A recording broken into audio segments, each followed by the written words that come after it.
La mamoplastia de aumento es una cirugía muy común en nuestro ámbito y la verdad que hay mucho contenido en la web, en redes sociales sobre ese tema. Al final es muy importante que escojáis a un profesional cualificado, un profesional que os pueda comprender, os pueda entender, pueda realmente interpretar vuestras expectativas y que sea muy sincero realmente en adecuar el resultado, en decir, bueno, ¿lo puedo conseguir o no lo puedo conseguir?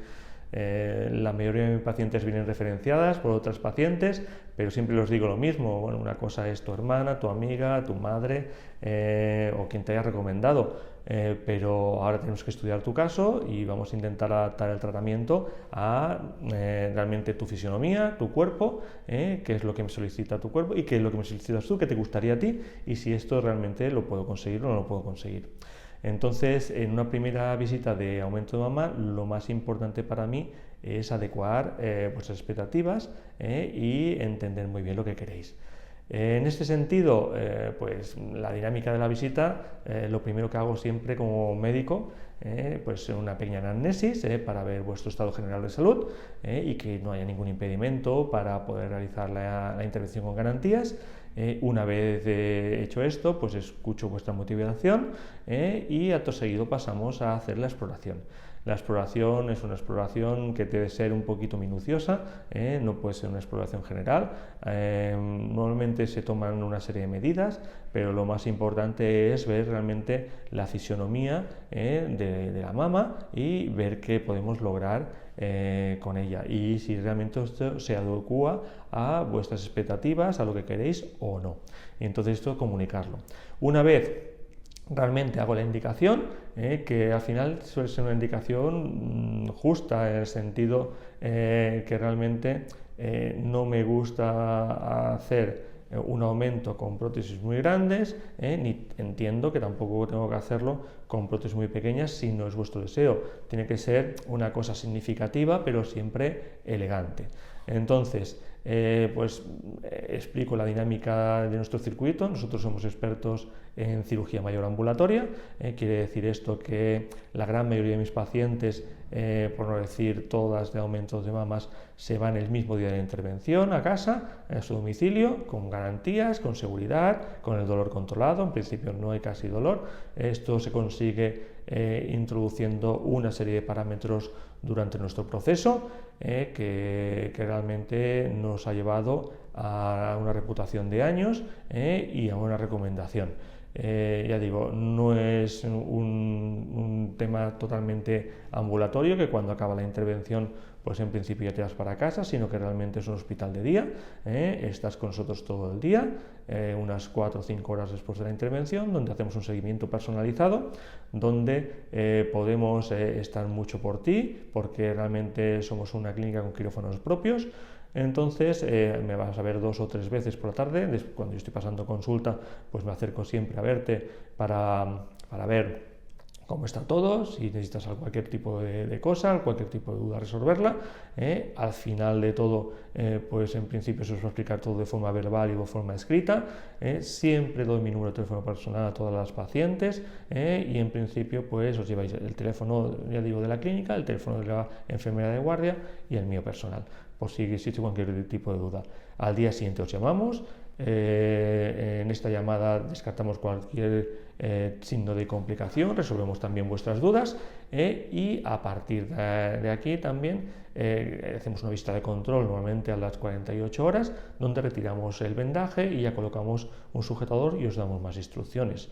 Después la verdad es que entramos en un circuito normal, en el sentido de que os voy a controlar a la semana, os voy a controlar al mes, 3 meses, 6 meses y un año.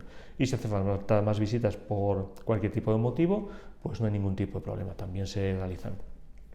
Entonces, las preguntas más frecuentes que soléis hacer en una consulta de cirugía mamaria, pues bueno, puede ser la vía de incisión, ¿no? Realmente si va a ser por la axila, por la areola o por el surco. Todas las vías de incisión, todas las cicatrices tienen sus ventajas e inconvenientes. En principio hay cirujanos que están más cómodos con un tipo de vía que con otra, pero yo creo que lo que hay que hacer es adaptarse a las necesidades de las pacientes y explicarles muy bien las ventajas e inconvenientes de cada una de ellas. Sí que es verdad que de un tiempo a esta parte, más o menos hace unos 5 años, se recomienda mucho intentar preservar la mama en lo máximo posible, y entonces las incisiones por la areola pues han quedado más minimizadas, suelen ser por el surco mamario y por la axila. Lo que pasa que por la axila la recuperación suele ser un poquito más lenta y más dolorosa. Y el resultado, si no es un cirujano experto, pues puede ser menos estético, porque suelen quedar unas prótesis altas y poco naturales. De todas formas, en manos expertas también puede ser una buena vía de incisión. Yo recomiendo a mis pacientes la gran mayoría de ocasiones la incisión por el surco, o si hay que trabajar por la areola por algún tipo de motivo, pues reposicionarla, intentar igualarla tal y cual, pues también la areola. Tanto una como otra en principio me dan muy buenos resultados naturales. La recuperación suele ser rápida, normalmente las pacientes a una semana han recuperado su vida cotidiana. Sí que es verdad que depende de la actividad laboral que tenga cada una de ellas. En principio, personas pues que un trabajo más sedentario, de oficina, directivas y tal, normalmente con unos 5 días de recuperación se suelen operar los miércoles de cara a que el lunes estén activas en su actividad laboral, y bueno, pues que también esa intervención pues pase desapercibida para su entorno. Con un trabajo más pesado, pues en principio algunas semanitas sería más adecuado, o a lo mejor más o menos unos 10 días. La actividad física un poquito más contundente, ejercicio físico, deporte y tal, creo que es bueno esperar como mínimo 3 semanas, un mes. Y depende qué tipo de implante hayamos escogido, pues en principio pues se puede alargar un poquito más. Tener en cuenta que un implante, por ejemplo, en forma de lágrima, un implante anatómico, tiene una forma establecida. Entonces, ¿qué pasa con esa forma establecida? Que es una forma que realmente queremos que se mantenga en esa posición para dar ese aspecto natural, y que no rote, que no gire. En este sentido, pues intentamos advertiros de que durante los primeros 3 meses lo que es tronco superior, sobre todo a la hora de hacer un ejercicio más anaeróbico, que es un ejercicio más de fuerza, pues en principio lo limitamos un poquito más, incluso el uso del sujetador lo prolongamos durante más tiempo, en pos de ganar esa naturalidad y que no haya desplazamientos de ese tipo de implantes con una forma muy definida. Entonces, en principio, se suele pensar que si no me pongo una prótesis en forma de lágrima anatómico no tendré un resultado natural. Pues no, bien al contrario, yo consigo resultados muy naturales con prótesis redondas. Hay que ver muy bien la estructura mamaria que presentas, y si realmente pues me permite una prótesis de perfil alto, perfil moderado, en función de tus deseos, pero intentando siempre conseguir esa naturalidad.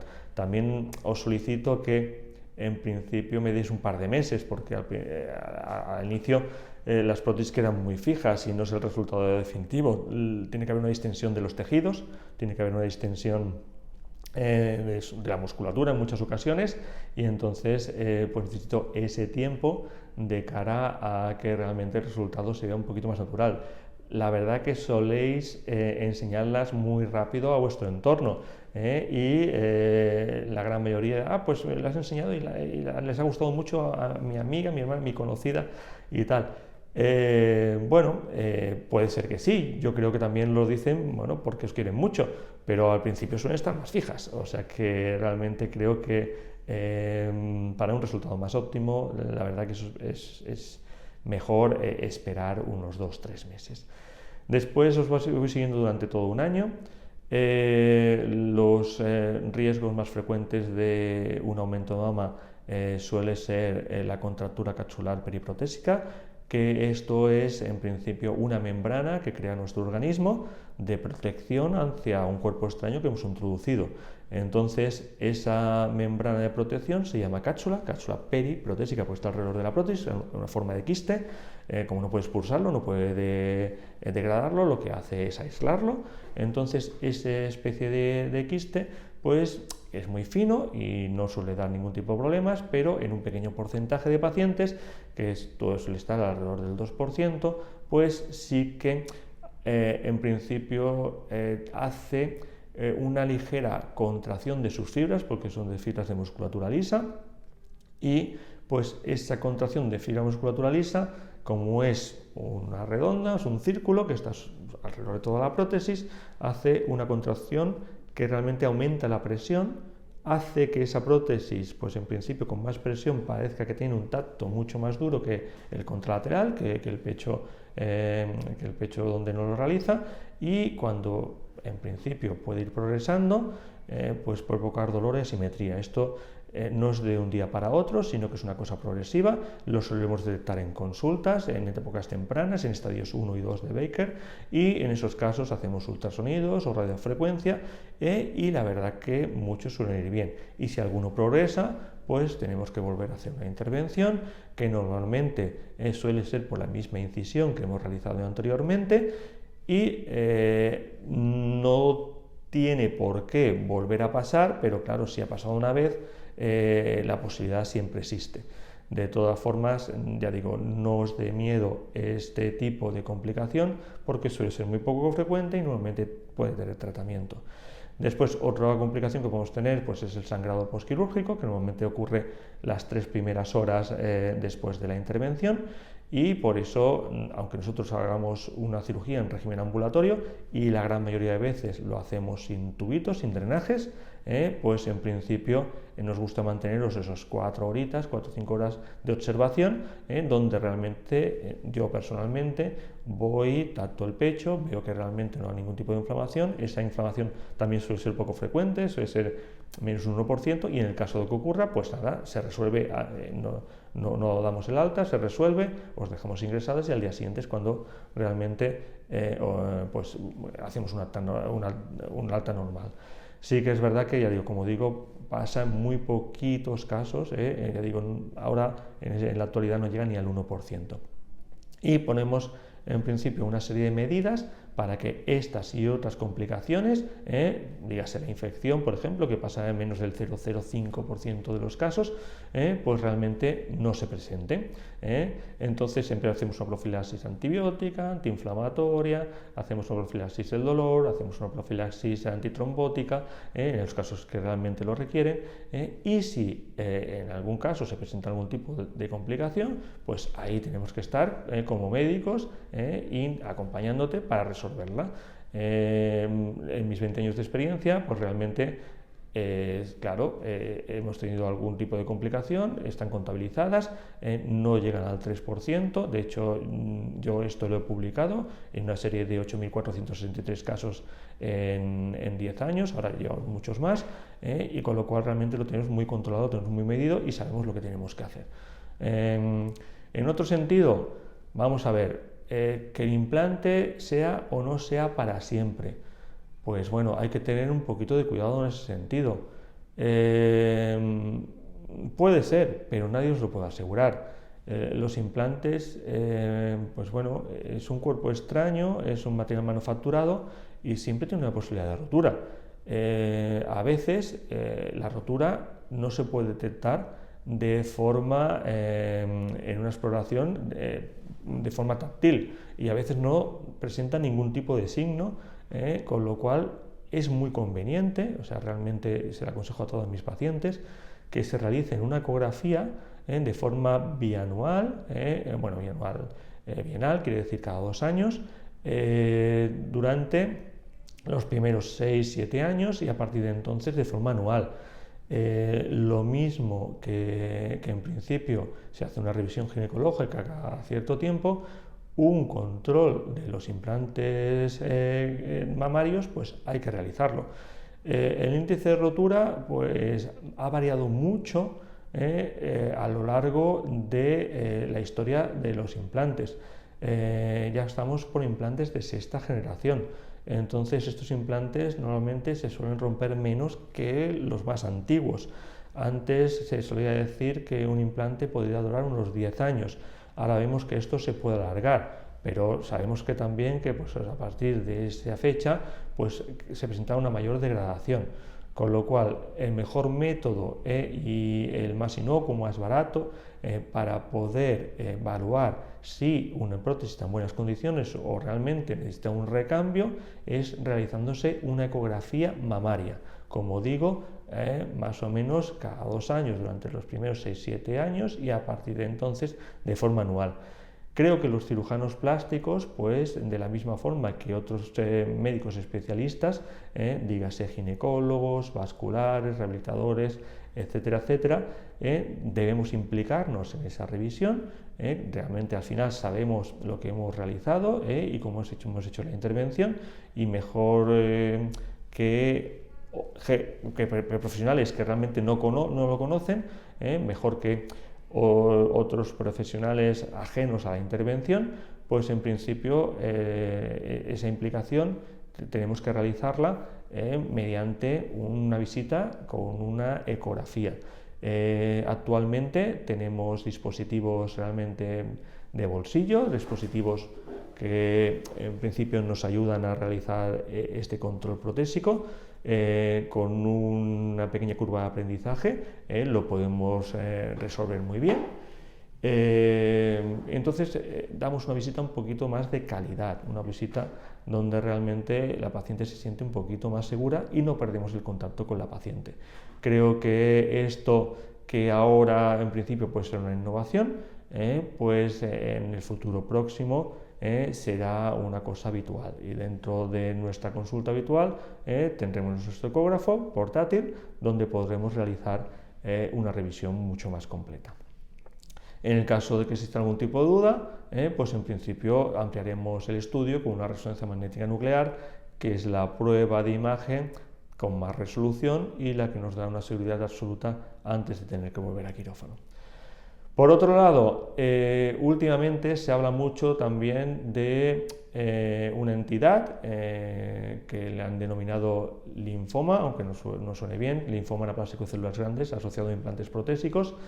Es una entidad, para tranquilizaros, deciros que es una entidad que se presenta en muy poquitos casos y que todavía, y después de años de debate, no tenemos claro que sea realmente debido a una única causa, un único factor, donde intervienen pues diferentes factores, factores genéticos, factores del tipo de la superficie del implante, factores de actividad física de la paciente, y una combinación de todos ellos pues pueden hacer que se presente esto.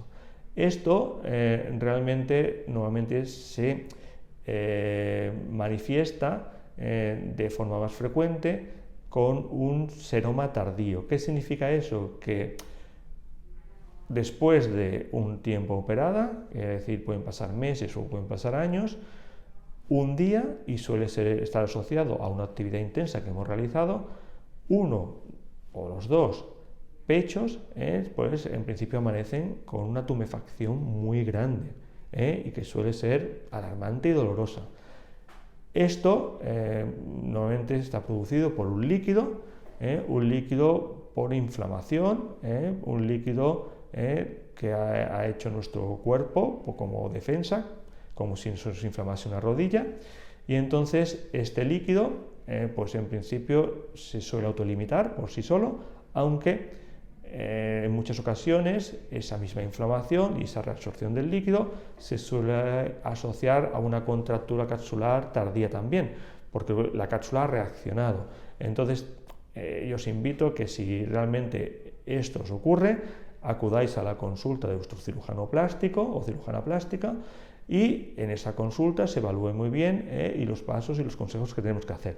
En este sentido, lo más frecuente es que se autolimite el seroma y después intentamos prevenir esa contractura capsular reactiva con una serie de ultrasonidos o radiofrecuencia. Si esto realmente se repitiese y fuese frecuente, haría falta descartar la entidad que hemos dicho anteriormente, el linfoma neoplásico de células grandes. En este sentido, lo que se suele hacer es una evacuación del líquido, normalmente guiada por ecografía para no dañar la prótesis, y en esa extracción del líquido hay un análisis citológico donde al microscopio se ven si realmente hay células que realmente no tengan un aspecto normal. Y si en este caso no tiene un aspecto normal, se hacen unos análisis un poquito más detallados con una serie de marcadores y se puede llegar a hacer el diagnóstico temprano.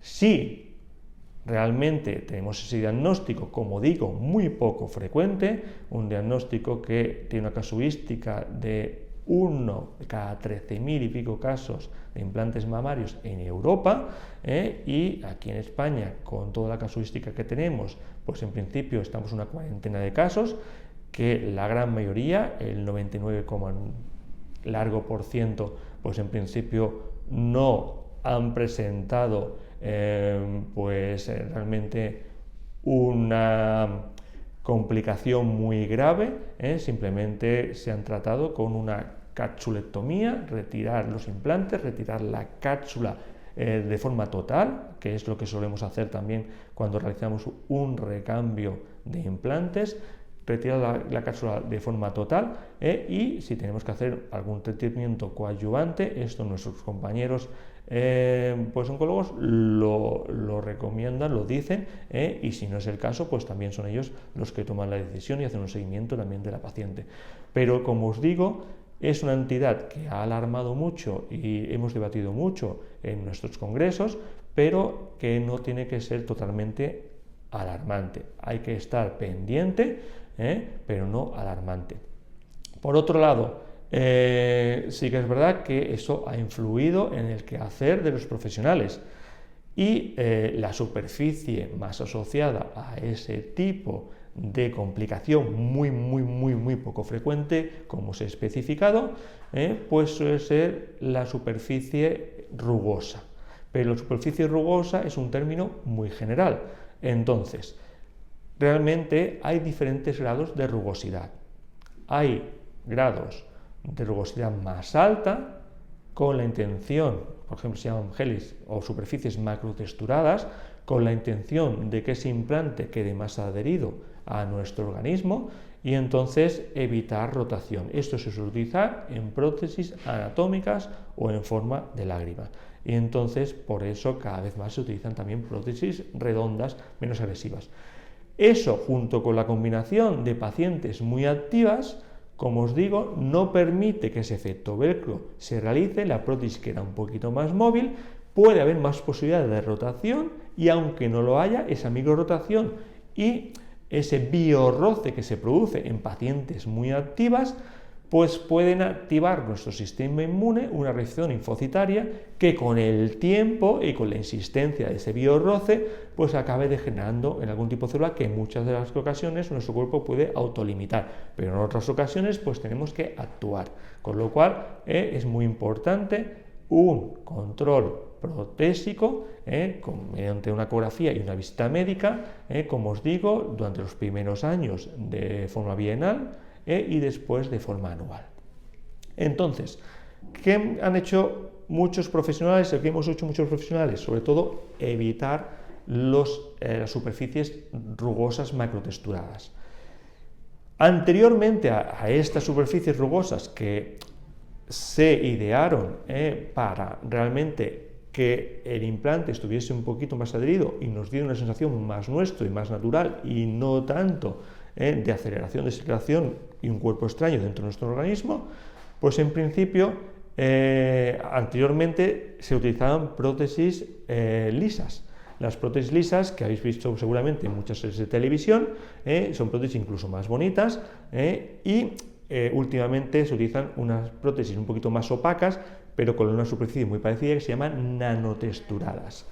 Bien, este tipo de implantes, pues realmente es un implante que deja una cápsula, pues en principio mucho más fina, y entonces esa cápsula puede que en personas con unos tejidos laxos y unos tejidos que con el tiempo sean proclives a darse, pues esa cápsula incompetente puede generar un desplazamiento protésico con el paso del tiempo, con el paso de los años, sobre todo si adoptamos pues actitudes como dormir boca abajo, como una actividad deportiva intensa sin uso de sujetador, con uso no prolongado de sujetador, sobre todo en esas personas con tejidos, como digo, laxos, que suelen ser chicas jóvenes, delgadas y tal.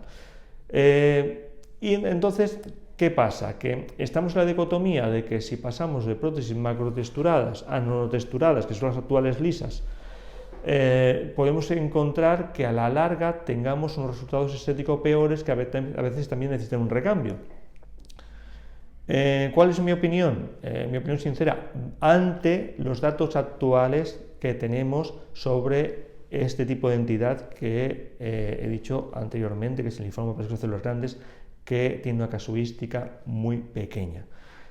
Pues no podemos pasar de Guatemala a Guatepeor tampoco, tenemos que ser sensatos, tenemos que tener sentido común, y yo sí que creo que cada profesional, en base a su experiencia, tiene capacidad suficiente como para primero explicar el porqué de las cosas y por qué actúa de esa forma, y puede utilizar tanto una prótesis macrotexturada porque el tipo de paciente lo requiere, a una prótesis lisa o nanotexturada en pacientes que realmente no tengan un tejido laxo y que no vaya a dar problemas, o sea que tenemos que adecuar los implantes, y lo que estamos en el medio son prótesis que se llaman microtexturadas, unas prótesis microtexturadas. Las prótesis microtexturadas, pues en principio no están con una alta frecuencia asociado a esta entidad del linfoma plásticos de células grandes. Sí que es verdad que cada vez más tenemos geles mucho más seguros, y la superficie, ya digo, en principio es una superficie que tampoco no tiene por qué darnos problemas futuros. Hemos pasado de prótesis cohesivas de quinta generación, donde realmente teníamos un gel que partíamos por la mitad, tipo gominola, y no se derramaba, pero en principio son prótesis seguras, pero nos dan una mayor rigidez. Entonces, buscando naturalidad, ahora estamos en prótesis donde realmente intentamos evitar lo que sean las arrugas en pacientes jóvenes y en pacientes con pieles finas y poca cobertura, pero en principio son prótesis mucho más naturales y agradables al tacto. ¿Cómo hemos conseguido este tipo de implantes? Hemos conseguido este tipo de implantes con un gel que no es que se parta por la mitad y no se derrama, tipo gominola, sino que es un gel regresivo. ¿Qué significa esto? Pues que en principio, ¿veis? Este implante está roto, pero no cae y regresa. Esta prótesis la tengo rota aquí para enseñarla normalmente en el despacho, y hace mucho tiempo, y la prótesis no está deteriorada, realmente el contenido no se está trabasando, sigue el contenido de la misma forma, y como digo, es un gel totalmente regresivo.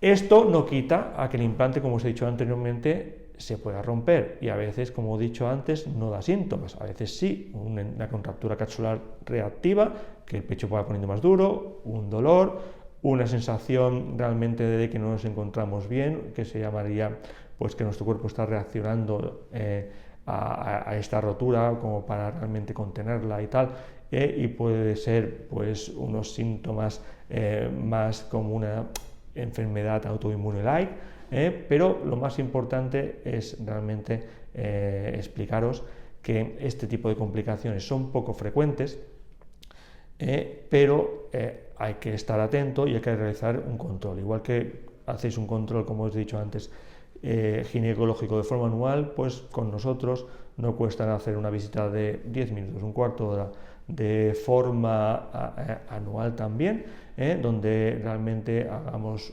una palpación, una valoración del mantenimiento del resultado estético, y un estudio mediante una ecografía donde podamos descartar pues una prótesis en mal estado. En el caso de tener que recambiar los implantes, pues este recambio intentamos hacerlo también siempre por la vía de incisión previa, no justo en esa vía, sino que realmente retiramos esa vía para que solo haya una cicatriz, Y solemos hacer también pues, una serie de pasos, como un lavado con antibiótico de la cavidad, una resección total de la cápsula periprotésica si vemos que es el caso, y ajustar también la indicación al resultado estético deseado en ese momento. A veces las queréis un poquito más grandes, a veces un poquito más pequeñas, a veces habéis pasado por embarazos, cambios de peso, han pasado años, el pecho pues también ha cambiado, hace falta también un pequeño reajuste de ese pecho, a veces con algún tipo de cicatriz extra que es necesario para retirar esa piel sobrante, pero que al final os da un resultado más estético, más agradable y que realmente estáis pues más a gusto y más de acuerdo con él. Bueno, con esto en principio creo que tenéis una idea un poquito más global de lo que es una cirugía de aumento de mama, y si tenéis algún tipo de duda más y eso, yo os invito a venir a la consulta y resolverlo, y adaptar mucho el tratamiento hacia cada caso individual, a cada una de vosotras, porque no hay dos tratamientos iguales. Así que muchas gracias por escucharme y bueno, espero veros pronto en la consulta.